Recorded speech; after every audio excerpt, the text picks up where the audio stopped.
Who doesn't love pizza? Chilling without a pizza is not so cool. But when we hear the word pizza, one name always comes to our mind: Domino's. This brand has provided extra spice and taste to our memories. But there is a painful story behind Domino's success. This is a story of a homeless man who created this giant company with his last $15. And I think you should know about him if you are looking for inspiration. So stay tuned till the end. The founder of Domino's Pizza, Thomas Stephen Monaghan, was born in Ann Arbor, Michigan on March 25, 1937. On Christmas Eve, his dad passed away from peritonitis.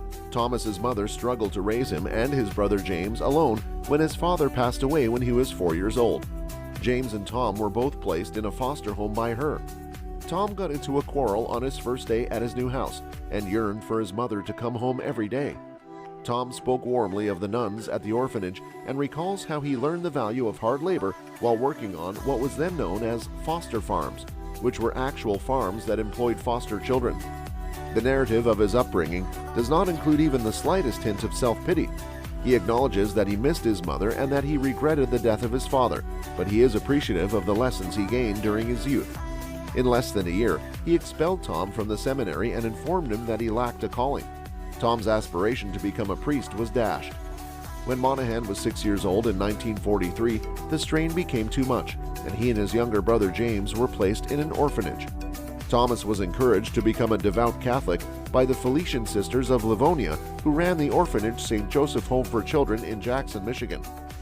The nuns there encouraged him to train as a priest, but he was quickly ejected for several disciplinary infractions. He also displayed some mischievous behavior. He engaged in pillow fights and would chat in the study hall, but he never committed any major crimes. When their mother reclaimed custody of them in 1949, Tom's mother had trained as a nurse and could support her 2 boys. Tom's first year of school was in Traverse City, Michigan, so she relocated the family there. After several years, Tom and his brother Jim were reunited with their mother, but it did not last long before Tom was sent to a correctional center. To enable Tom to complete high school, his aunt assumed care of him and relocated him from the prison facility. Father Russell Pacino was introduced to Tom at his new Catholic school. He provided Tom with various chores to complete around the school and church for 35 cents per hour because he was aware of Tom's home condition. Tom switched schools after the 7th grade. He made the decision to go up and down the town's main street in search of a job since he was still eager to work. Tom enlisted in the Marines not long after graduation. Together with his religion and work ethic, the discipline, personal accountability, and leadership skills that Tom learned in the Marines helped him build a strong foundation for the future. Tom still performs sit-ups and push-ups the same way he did when serving in the Marines. He has long maintained that he would not give his sons a single cent of his wealth unless they first served in the Marines, demonstrating how strongly he feels about the advantages of military service. 1959 saw Monaghan's return to Michigan following his release from the Marine Corps. He subsequently enrolled at the nearby University of Michigan to study architecture, where Frank Lloyd Wright's work had a major effect. He had set up $2,000 in savings for his education expenses, but after meeting a cunning operator who got him to put money into a get-rich-fast scheme, he lost every cent. He hitchhiked from San Diego to Ann Arbor with just $15 in his pocket. He relocated to James, his younger brother, and started working as a supervisor for a nearby newspaper. Just enough money was gathered together for his college fees, but he left after 3 weeks. He chose to reapply the next semester because he did not have any money left for books. Later, he managed to land jobs selling newspapers and picking cherries during the summer. The labor was demanding and tiresome. He recalled believing that the operation would be more effective if a machine were created to shake down the trees and collect the cherries in the tarp. He started thinking like an entrepreneur for the first time in such a situation. Tom would go fishing to get additional money and then sell his catches door to door while he considered other possibilities. He started selling newspaper subscriptions to increase his income, and by offering to deliver, he ended up attracting a lot of clients. He learned from the experience that there is an appeal to delivery and that it is crucial to embrace opportunities when they present themselves. He was capable of covering his tuition and books when the semester started, but he dropped out once more since he had no time to study because of his demanding job. He was a 2-time dropout who was driving a junker at the age of 23. Any hopes he had for the future seemed to be crumbling, he thought. James, his younger brother, stepped in to save him at that point. He learned that Dominick's in Ypsilanti, close to Eastern Michigan University, was a tiny shop that was being sold for a low price.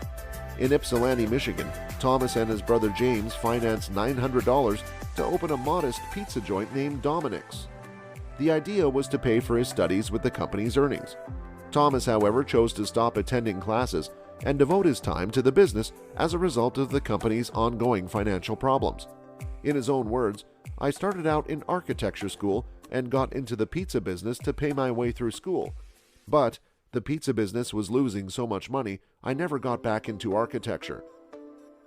The Volkswagen Beetle they used to deliver pizza was exchanged for Thomas's brother James's 50% ownership of the company after it had grown to include 3 additional restaurants. Tom borrowed $500 to buy the shop with James because he only had $77 in his bank account. James developed second thoughts shortly after they agreed to the terms of the deal and was reluctant to leave the stability of his mailman job.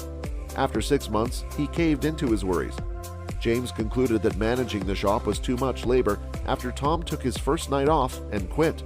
Tom was forced to assume control in place of going back to school. He was initially upset and determined that if he was going to run a pizza restaurant, it had to be the greatest in the nation. Since he was unable to quit his full-time position as a postman and devote all of his time to the demands of the company. At this point, Thomas changed the company's name from Dominick's to Domino's Pizza Inc., which he accepted with pleasure when one of his employees proposed it. During a pizza delivery, he met Marjorie Zyback, with whom he later got married and had 4 daughters, Margaret, Susan, Mary, and Barbara. Thomas removed sandwiches from the menu and concentrated on delivering pizza to colleges. He then created a brand new insulated box that keeps pizza warm and can withstand the weight of several pizzas without the pies breaking. By 1978, Monaghan had opened roughly 200 stores in the U.S. thanks to his effective distribution and a well-managed franchising scheme. And by the middle of the 1980s, about 3 new franchises were opening each day. In Winnipeg, Canada, Domino's Pizza established its first foreign location in May 1983, the same month it also opened its 100th location. Currently, there are 84 countries where Domino's Pizza is available. By 1996, Domino's Pizza had achieved record sales of $2.8 billion annually. Tom opened 7 stores in a single day on 5 different continents in 1997, adding up to 1,500 locations outside of the U.S. Over 30,000 people were employed by Tom's over 6,000 businesses by the time he announced his retirement in 1998. Not bad for a man who was only hoping to make enough money to purchase books to further his architectural studies. Tom accumulated a variety of assets during his business career, including the Detroit Tigers baseball franchise that he had admired since he was a little child, helicopters, planes, a collection of unusual automobiles, and the largest collection of Frank Lloyd Wright homes. Additionally, he constructed Domino's Farms, a labor of passion that combined Tom's love of farming, inspired by his time spent working at the Foster Farms, and his admiration for Frank Lloyd Wright's Prairie School architectural style. This location eventually became Domino's Pizza's corporate headquarters, replete with a chapel, petting zoo, lovely landscaping, and other outstanding features. In Michigan, Domino's Farms is still well known. That's it for the day, guys. We hope you enjoyed the video. And if you have ever owned a Ford, let us know about the experience in the comments below. Also, subscribe to the channel and press the bell icon for more amazing business biographies. And we'll see you at the next one.